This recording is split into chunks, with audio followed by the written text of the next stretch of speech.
The alien ship floated high above the dead sky of planet X92. The world below was dark, wild, and dangerous. Thick clouds covered the sun. Sharp winds tore through the twisted trees. The ground cracked with boiling steam, and the animals that lived there were made for only one thing: killing. Every species in the galaxy had lost soldiers here. But now they had sent humans. The alien observers sat in their command room, watching the drop from a safe orbit. "This is a Class 15 death world," said one of them. "It won't last a day." Below, a small human drop pod sliced through the stormy sky. Inside, 4 humans sat in silence. Their gear was simple. Their suits were scratched. One of them, the oldest, smiled calmly.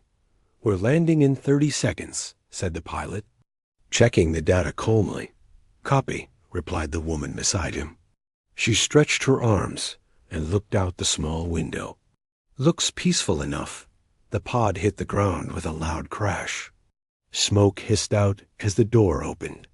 The world greeted them with heat, wind, and strange growls in the distance. The lead human stepped out first, scanning the area. His boots sank into the black soil. A strange plant snapped shut beside his foot, trying to bite him. He looked at it and chuckled. Aggressive weeds. Cute.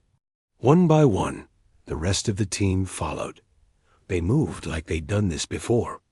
No panic. No rush. They carried packs, tools, and one small drone.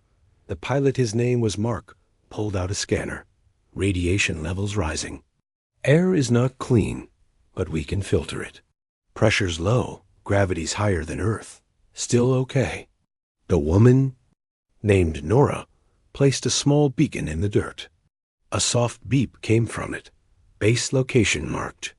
High above, the alien scientists stared at the feed in disbelief. "Why aren't they scared?" One asked. "They don't even have armored suits," another whispered. Back on the ground, the humans moved fast. In under an hour, they had a shelter frame up. Solar panels faced the weak sun. A heat barrier surrounded the camp. Fire traps were placed around the edge. Suddenly, there was a sound-loud stomping. Something huge was coming. Trees shook. Birds flew away. The ground trembled. A massive beast appeared from the jungle.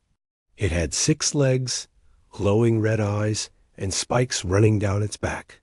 It roared so loud the ground cracked. It charged toward the camp, claws ready. The aliens watching leaned forward in fear. But the humans didn't run. Nora calmly picked up a torch. Mark lit it with a spark. The beast rushed in, and Mark threw the torch straight into its eyes. It screamed, swiped blindly, and Nora dodged under it. She pulled a device from her belt and pressed it to the creature's leg. Sparks flew. Electricity surged. The creature fell to the ground. Twitching. The humans stood around it. Quiet. Calm. "Didn't even break a sweat," said Mark. The aliens watching them froze. "That thing wiped out an entire squad last time." Someone said. Back at the camp, the humans worked through the night. They boiled water. They cooked meat from the beast. They drew maps. The death world was dangerous, but the humans treated it like a challenge. A puzzle. A hunt. One of the younger humans, Leo, looked up at the sky and smiled. "They thought this place would scare us." Nora sat beside him. "This is nothing new," she said. "Earth trained us better." Suddenly, a strange humming. Sound came from the jungle. The wind stopped. The trees stilled. Mark looked up. His face turned serious for the first time. "Something's watching us." Nora nodded. "Let it watch." And far in the jungle, hidden behind vines, something was watching. Something old, something built into the heart of the planet. It had seen many things try to live here. None had lasted, but these were different. These were humans. And for the first time in centuries, the planet felt uncertain. Asterisk, the jungle was alive, but not like a normal forest. Everything moved, everything hunted, and everything hated intruders. The humans had no idea how closely they were being watched. From above the twisted trees, strange bird-like creatures circled with sharp, silent wings. Below the roots, insects, with glassy armor listened for steps. Even the plants turned slowly toward the heat of human bodies, but none of them attacked. Not yet.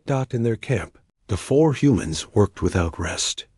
The fire traps were armed. The food was secured. The base was solid for now. Mark sat by the fire, carving into the bone of the fallen beast. Its skeleton is light but strong. Could make spear tips? Nora checked the perimeter. Footprints. 3-clawed. Something walked around the camp last night. Didn't come closer.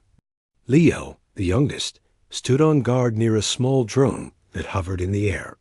Its lights blinked red. Something's blocking the signal from deeper in the jungle. In orbit, alien commanders watched the live feed with rising concern. They should be scared. That place has crushed elite warriors. These humans, why are they adapting so quickly?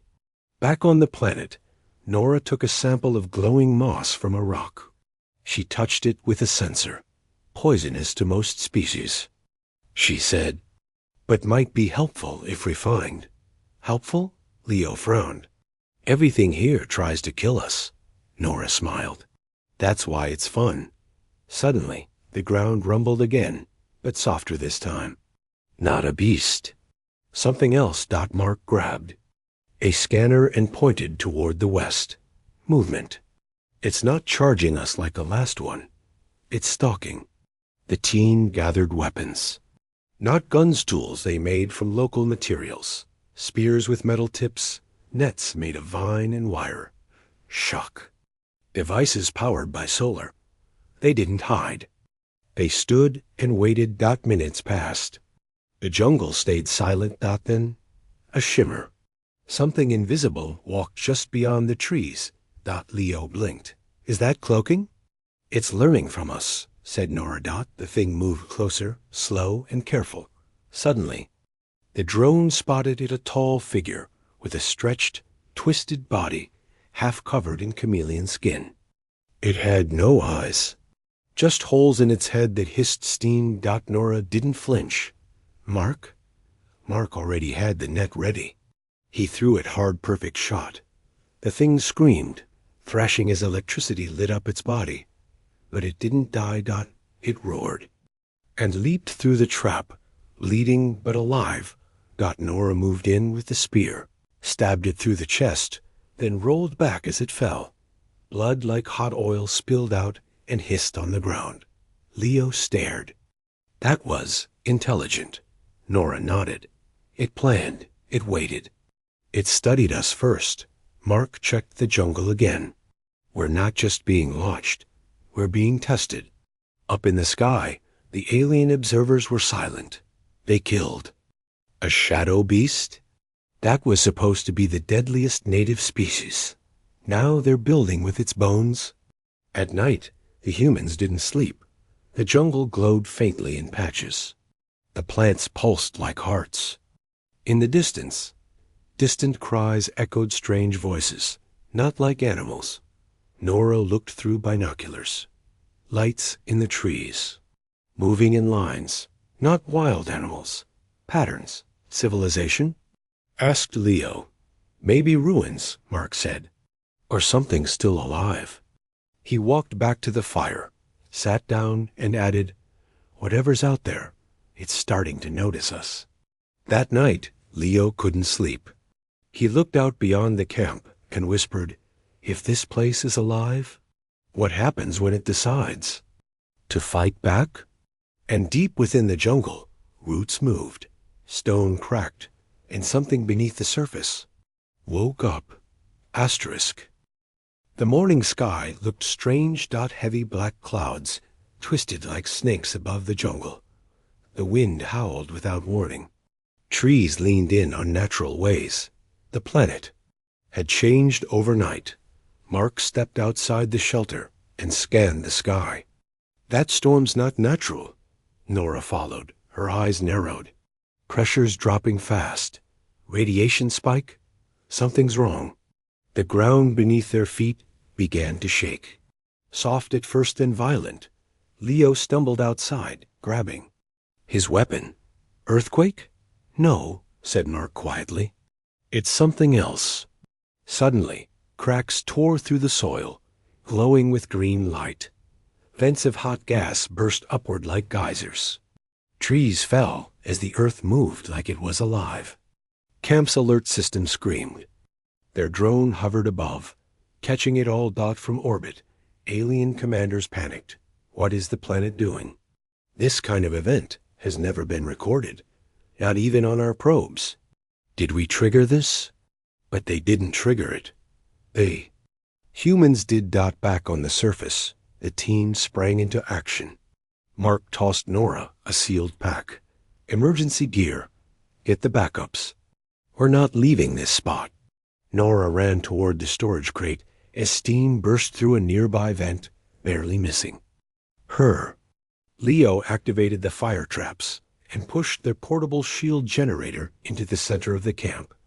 Just in time, because from the jungle, the planet's true defense arrived. Creatures the humans had never seen before, taller than 2 men. Made of rock and ash, their eyes burning like coals, emerged through the smoke. The humans called them stone walkers. They moved without sound. Each step shook the ground. They carried no weapons. They didn't need any. Leo whispered. They were. Inside the planet? They are the planet, Mark replied, gripping his spear. The first stone walker reached the edge of the camp. It raised one massive arm and brought it down, only to be blocked by the glowing shield field. The ground cracked under the weight. The impact left a crater, but the humans didn't flinch. Mark shouted, "Focus on the joints. Go low." The fight began. Nora charged forward, sliding under the creature's arm and stabbing a shock dart into its knee. Sparks flew. The walker stumbled. Leo climbed onto the back of another, jamming a spike into the crack behind its head. It roared in pain and fell, crushing a tree, but the stone walkers kept coming. 5 more. 10. The jungle itself opened. Vines snaking around trees, trying to trap the humans. But the team kept fighting. They didn't run. They adapted. From above, the alien commanders stared in disbelief. They're being overwhelmed. Why aren't they retreating? A science officer leaned forward, shaking. Because they don't know how to retreat. Back below, Nora was out of breath, her arm bleeding, but still moving. We can't hold them off forever, she said. We don't need forever, Mark answered. Just long enough to outthink them. He held up a cracked energy cell 1 they salvaged from the drone. This might trigger a shock burst. Chain reaction with the gas vents. Nora looked at the rising smoke, the cracks in the earth. Glowing green lava. If we time it right, she said, we can make the planet fight itself. Mark nodded. Exactly. They planted the cell in the center crack and set the timer. 30 seconds, Leo said. Run. The humans bolted toward the higher ground, ducking past vines, dodging falling stone fists. The walkers chased them, unaware of the trap. Then, boom, the ground exploded. Green fire shot into the sky. A shockwave blasted across the jungle. Trees flew like feathers. The stone walkers fell, broken. And for a few seconds, the jungle went silent, completely silent.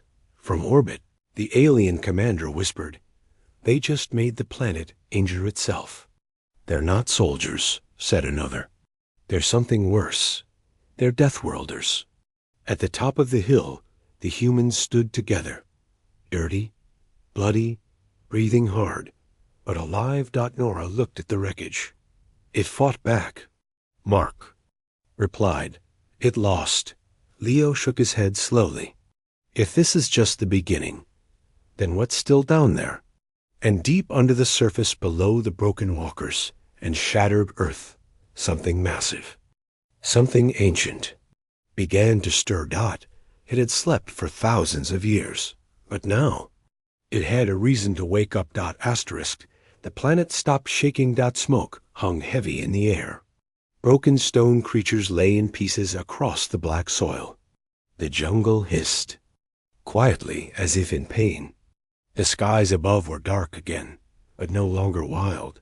The humans stood on the ridge, watching the destruction they had caused. No joy, no fear, just calm. Mark crouched near one of the fallen stone walkers. He touched its rough chest, not made of rock, some kind of grown armor, biostone. Smart design, Nora said, holding a melted spear tip, but not smart enough.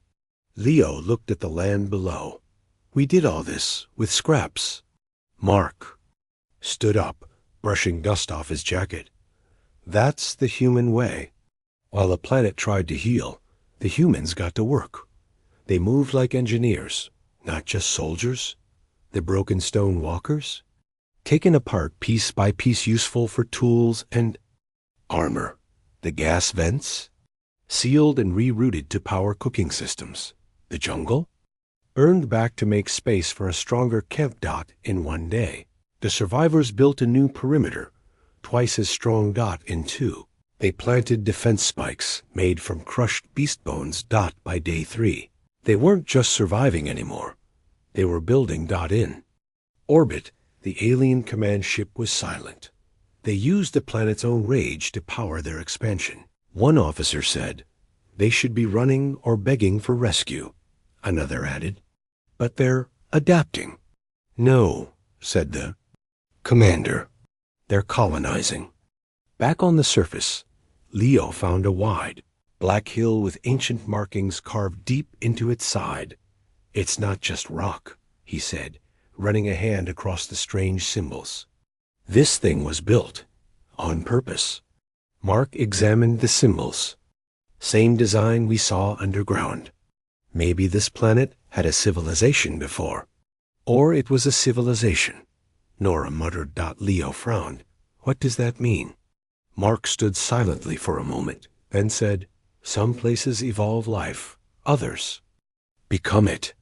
Later that night, the humans sat around a fire, the jungle quiet for once. Nora took out a small device, clicked it on, and began to record.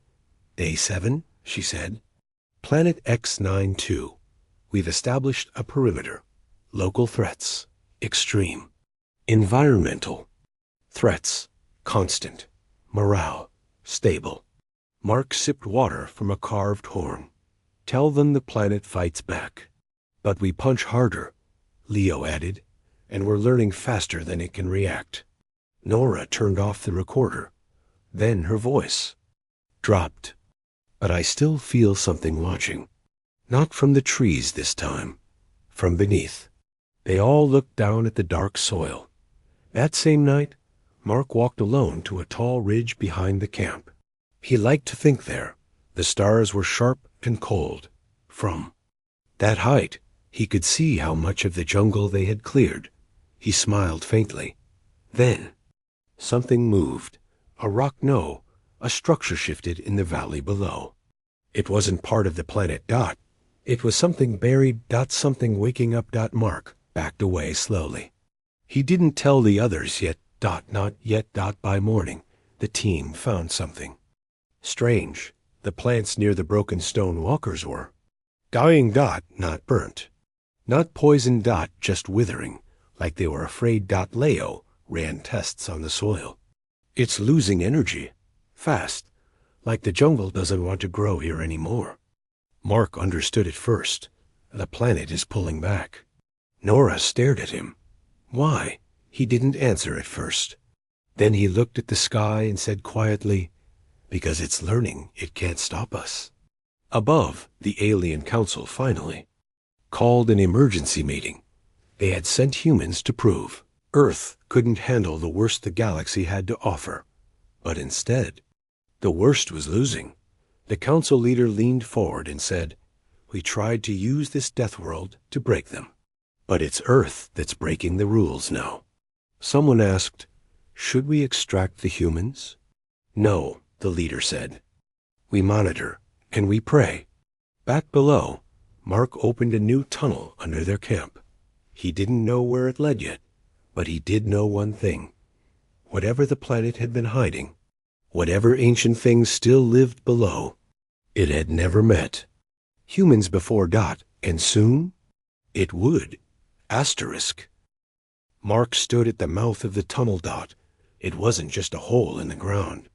The walls were too smooth, too perfect, almost like metal, but with the texture of bone. Faint symbols pulsed along the sides, glowing with red light. He ran his fingers across one symbol. It flickered under his touch, then shifted. As if reacting to him, Nora arrived with Leo close behind. This tunnel wasn't here yesterday, she said. It grew, Mark replied. Or it was waiting to open.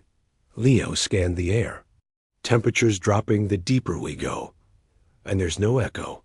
It's endless. Mark handed each of them a light and a shock baton. Let's find out what it's hiding. The three of them moved into the darkness. The tunnel twisted down in wide, slow circles. No creatures, no roots. Just silence and a feeling like something old was watching. For a long time, no one spoke. Then the walls changed. Pillars rose from the sides, shaped like statues, strange humanoids, each with a different design. Some wore armor. Some carried weapons. All had no faces. What are these? Nora whispered. Warriors, said Mark. Or prisoners. Leo walked to one and looked closely. They're not statues. He tapped one lightly with his knuckles and pulled back fast. Their bodies. The surface was soft, cold, preserved. Perfect. Mark looked around slowly. This place is a vault. Outside, above ground, the jungle suddenly came alive again. The trees moved. The wind screamed. The sky turned green, but the humans weren't there to see it. They had gone too deep. The trio reached a massive circular door at the bottom of the tunnel. It was cracked open, just enough to slip through. Mark pushed it wider. Stay close. No mistakes now. Inside, they found a massive chamber. It stretched so far, their lights couldn't reach the ceiling. In the center was a machine. Floating, glowing. Alive. It looked like a heart. A giant, pulsing core made of wires, flesh, and stone. Tubes ran into the walls. Symbols hovered around it, written in the air. It's not just a machine, Leo breathed. It's thinking. Nora stepped closer. Or dreaming. Suddenly, the core pulsed, and lights flashed across the chamber. A voice echoed, deep and slow. Not words. Just pressure. Mark flinched. It knows we're here. The chamber began to shift, parts of the floor rising, changing shape, responding. To them. Nora activated her recorder. Unknown device. Appears linked to planet systems. Possible planetary brain or failsafe weapon. Leo touched a screen that blinked to life beside him. Images flashed across it. Creatures, battles, other planets falling into fire. Then, humans appeared, not in the past, in real time. Wait, Leo said, voice shaky. It's been watching us, recording us. Mark stepped back. This whole time, the planet wasn't testing us. Nora whispered. It was studying us. Up above, something ancient began to stir in the soil. Old roots broke. The black mountain cracked, and from its core, a new sound began, a slow rising. Hung. Back underground, the machine pulsed again. This time, the voice came clearer. A word formed in their minds, not heard, but felt. Danger. Then another. Release. The ground began to shake. Time to go, Mark snapped. They turned to run, but the tunnel behind them was gone. Walls shifted. Ceiling shut. Nora searched quickly. There's another exit on the far end. As they ran, the chamber started folding behind them, walls turning inward, statues waking with glowing eyes. The preserved bodies were not dead. They were waking. One reached out, grabbing Leo's arm. He screamed, fighting to pull free. Nora slammed her baton into its side, sparks flew, and it dropped. Keep moving. She shouted. They reached the far wall, just as another door began to open. Wind blew through it, fresh air. Mark looked back. One last time. The heart machine pulsed again. But this time, the word was different. Ready? They climbed out into sunlight, gasping. But the world above had changed. The camp was smoking. The jungle was retreating in waves, folding away from their gear, like it feared something. Mark stood still, blood on his hands, staring at the sky. Nora said what they were all thinking. We didn't find the secret of this planet. We woke it. Asterisk, the sky wasn't the same. Green storms rolled across the clouds. Red lightning cracked in strange shapes, never touching the ground. The jungle, what was left of it, bent low, as if bowing, but not to the humans. To something else. Mark stood silently at the edge of the ruined camp. Smoke rose from shattered shelters. The machines they built from beast bones were torn apart. Fire traps had melted into the soil. Leo limped toward him. It wasn't animals. Something did this, fast, smart. Nora came next, holding her tablet. Heat traces everywhere. No clear shape, like the planet sent shadows. Mark didn't speak. He was watching the sky. Then he said one word. Warform. Miles beneath the planet's crust, the ancient vault had opened fully. Not to welcome. To launch. The planet wasn't just alive. It was a weapon. A sleeping system built in the dark age of the stars. A world designed to fight back. Long ago, it had destroyed entire fleets. The machines and creatures left behind were guardians. But time had weakened it. Until now. Now, it had seen humans, and it was afraid. In orbit, the alien council's scout ship watched the change in the atmosphere. Their readings went wild. The planet's AI core has activated. It hasn't done that in over 10,000 cycles. A technician gasped. It thinks the humans are an extinction-level threat. The commander stared at the planet, whispering, maybe it's right. Back on the surface, the humans moved. Quickly. Mark, Leo, and Nora worked as a unit. No panic. No fear. They had faced worse before. They were humans.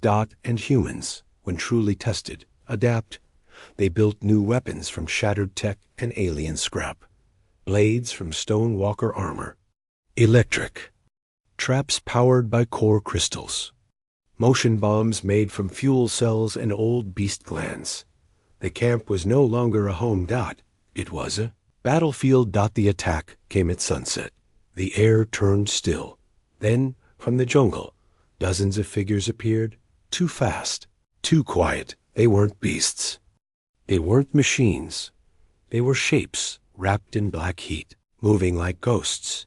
Each one moved differently. Some crawled, some flew, some walked with 2 or 4 legs. But all of them had one purpose: destroy the humans. The first reached the edge of the camp and was torn apart by a hidden blade trap. But the rest kept coming. Leo fired a shock net, catching 3. Nora stabbed through one's chest, watching it sizzle and fall apart like mist. Mark planted his boots and stood still. He let them come. Then he moved. His new blade, forged from the armored neck of the shadow beast, sliced through 3 attackers. In a blink, they didn't scream. They simply vanished into dust. He yelled, "They're fast, but not strong. Hit them before they change shape." The team fought like animals. Smart, dangerous animals. Every trap worked. Every move was planned. Every scream of metal was followed by silence. After 10 minutes, the shadows stopped. And from the trees, Something larger stepped out. It looked like a giant, half-machine, half-living horror. 8 legs, a glowing core at its chest, and a face shaped like the broken statues from underground. It was the planet's real defense, its final weapon. The humans backed up slowly. Leo said, "We can't kill that with knives." Mark didn't reply. He reached into his pack and pulled out a device they had taken from the underground chamber. A power node. He threw it at the machine's feet. It exploded, shorting the giant's limbs. Shaking the air, the machine staggered. Nora charged forward and drove her spear into the exposed chest, into the pulsing core. The weapon screamed, the sky above shook, and then silence. Dust settled over the burning trees. Nora collapsed, breathing hard. "Is it over?" Leo looked around. They stopped coming. Mark looked up at the sky. "No, they're regrouping." He pointed at the horizon. More figures were rising. More shapes were forming. But something had changed. The planet's pattern was breaking. It couldn't keep up. Far below, the core machine pulsed once more. It sent one last signal. System failing. Unknown threat beyond prediction. Rebooting. The humans stood side by side, their weapons low, their eyes sharp. They weren't invaders anymore. They weren't prey. They were dominant. Mark whispered, "You're not the only weapon here." And the planet listened. And for the first time, it backed down. Asterisk. The planet didn't move. Not a single leaf rustled. Not a creature stirred. Even the sky, once wild and loud, now hung still like a breath being held. The humans stood at the center of the battlefield. 3 figures surrounded by the broken bones of monsters, shattered machines, and cracked earth. Behind them, smoke rose from what was once a jungle. In front of them, silence stretched into the distance. Leo's voice broke the quiet. "It's over?" Mark didn't answer, because he knew better. Far below, buried inside the worlds. Metallic heart, the central core blinked. One final signal echoed through the stone. Threat level, human. Surrendering control, the air changed. All around the humans, the world responded. Trees stopped shifting. The strange pressure that had always followed them vanished. Even the cracked ground beneath their boots began to cool. A small tremor rippled through the earth, not violent, not hostile. Welcoming. The planet had made a choice. It gave up. It submitted. In orbit, the alien council ship received a message. A single line, territory secured, hostile planet now under human control. The message had no emotion, no demand. Just truth. The bridge fell into stunned silence. No weapons used, no orbital support, no losses. They tamed a Class 15 deathworld. One alien whispered, "What happens if Earth sends more?" The commander replied, "Then no planet is safe." Back on the surface, Nora found a hill covered in strange black vines. The vines curled away from her as she stepped close, almost like they were afraid to touch her. At the top, she planted a small flag, simple white cloth, the Earth emblem. In the center. Mark joined her. He looked out across the scarred land and said, "They dropped us here to see if we'd die." Nora smirked. "We didn't." Leo added from behind, "No, we won." Days passed. The planet stopped attacking. The storms faded. The wildlife, once violent, kept its distance. More human supply pods arrived, dropped carefully from orbit. No longer test subjects. The 3 survivors became commanders. They built a new base, stronger, smarter, made from pieces of the planet itself. What was once a battlefield turned into a forward operating outpost. From there, humanity would launch future missions. To explore, to colonize, to protect. But deep inside the planet's old vaults, one last message remained blinking on the ancient interface. This world is nitrogen monoxide, longer a weapon. It is now human. Across the galaxy, the news spread fast. Worlds that once mocked Earth went silent. Enemies who believed humans were weak now reconsidered. All it took was 3 people. No armies, no fleets, just 3 humans. And the will to survive. At night, Leo looked up at the stars. He pointed to a small blinking light in the sky. That's Earth's 3rd colony ship. They'll be here soon. Nora sat sharpening a spear. We should clear more space, grow more food, teach the next teen what we've learned. Mark stood alone, staring at the jungle that once tried to eat them. Now, it listened when he moved. Trees bent slightly. The wind didn't push against him. He smiled quietly. This world knows us now, he said, and it remembers who we are. Leo chuckled. Deathworlders? Mark shook his head. Humans. And far beyond the stars, alien war councils gathered in fear. Not because humans had conquered another world, but because the world itself had accepted them.